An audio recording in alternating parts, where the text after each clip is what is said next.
रूस का एक्शन छोड़ो, अब तो भारत ऐसे कदम उठा रहा है जिसने यूरोप और अमेरिका के कान खड़े कर दिए। भारत ने जो कदम उठाया, अब उसके बाद यूरोप अमेरिका ही नहीं बल्कि पूरा मिडल ईस्ट एशिया कुछ दिनों में भारत के सामने गुहार लगाने पर मजबूर होंगे। जैसा कि रूस ने काला सागर अनाज का समझौता तोड़ा, जिसके बाद से पूरी दुनिया में हाहाकार मचा है।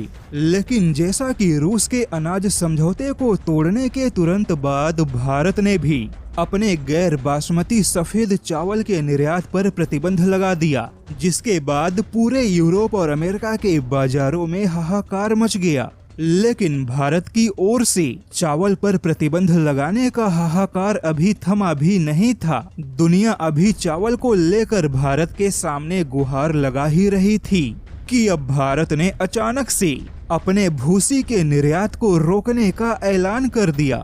अर्थात धान से चावल को अलग करने के दौरान जो भूसी निकलती है, उस भूसी का भारत एक बड़ा निर्यातक है और वैश्विक बाजार में भारत के 1 किलो भूसी की कीमत $1 से भी ज्यादा है।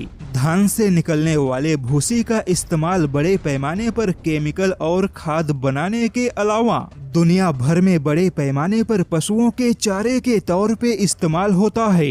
लेकिन अब भारत ने डी ऑयलिंग राइस के भूसी के निर्यात पर प्रतिबंध लगा दिया और यह प्रतिबंध पूरे 4 महीने का है।